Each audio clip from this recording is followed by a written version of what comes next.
नाशिक जिल्ह्यातील चांदवडच्या वडनेर भैरव गावातील धक्कादायक घटना। या घटनेच्या निषेधार्थ मोर्चा काढून गाव कडकडीत बंद ठेवून पोस्को अंतर्गत गुन्हा दाखल करण्याची ग्रामस्थांनी मागणी केली। अखेर परप्रांतीय मजुराच्या मुलावर गावातील तरुणांनीच केले अंत्यसंस्कार। चांदवड तालुक्यातील माणुसकीला काळिमा फासणारी अत्यंत दुर्दैवी घटना घडली असून घटनेविरुद्ध सर्वसामान्य लोकांमध्ये तीव्र संताप व्यक्त होत आहे।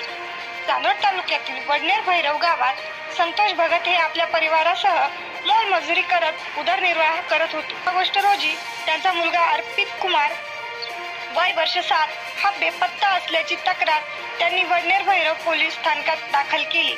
घटनेची गांभीर्यता लक्षात घेऊन वडनेर भैरव पोलिसांनी तात्काळ वडनेर भैरव गावातील सर्व सीसीटीव्ही चेक करत माहिती घेत गावातील संशयित बाळू मोकणे यास अटक करून भैरवाच्या उत्तर बाजूस मोकळ्या जागेत झाडात झुडपात मृतदेह असण्याची माहिती दिली।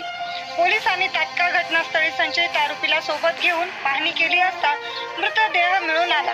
गेल्या 3 दिवसापासून बेपत्ता असलेल्या मुलाचा मृत्यू झाल्याची बातमी कुटुंबियांना कळताच दुःखाचा डोंगर कोसळला। वडनेर भैरव पोलिसांनी मृतदेह ताब्यात घेऊन विच्छेदनासाठी नाशिक येथील सरकारी रुग्णालयात पाठवले असून संशयित आरोपी विरोधात विविध कलमांद्वारे गुन्हा दाखल करण्यात आला। दरम्यान हत्या झालेल्या बालकावर उर्फ बाळा मुकणे याने अनैसर्गिक अत्याचार करून त्याचा गळा दाबून खून केल्याचे विच्छेदन अहवालात निष्पन्न झाल्याने या घटनेच्या निषेधार्थ सर्व व्यावसायिकांनी दिवसभर कडकडीत बंद पाळत शहरातील सोसायटी कॉम्प्लेक्स पासून शनी मंदिरापर्यंत मूक मोर्चा करण्यात आला। यात शेकडोंच्या संख्येने मुले, मुली, महिला व पुरुष मोठ्या संख्येने सहभागी झाले होते। यावेळी पोलीस निरीक्षक रघुनाथ शेगर यांना निवेदन करण्यात आले। अखेर शोकाकुळ वातावरणात परप्रांतातून आलेल्या व गेल्या 7 वर्षापासून वडनेर भैरव गावात वास्तव्यात असलेल्या मजुराच्या मुलाचा नराधमाने घात केला। शेकडो किलोमीटर दूर राहणारे नातेवाईक आलेले नसल्याने गावातील गणेश पाचोरकर, अतुल कहाणे, दादा सोनवणे, सुरेश वक्ते, यादव खरात या तरुणांनी मृत बालकास खांदा देत अंत्यसंस्कार केला।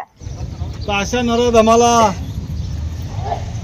आमच्या वडनेरकरांच्या ज्या दुःख झालंय, ज्या संवेदना आहे, तर त्याला फाशीची सजा झाली पाहिजे अशी सर्व लहान असेल, थोर असेल, पुरुष असेल, महिला असेल, ह्या प्रत्येकाची भावना म्हणजे की त्याला कडीत कडी सजा म्हणजे फाशीपेक्षा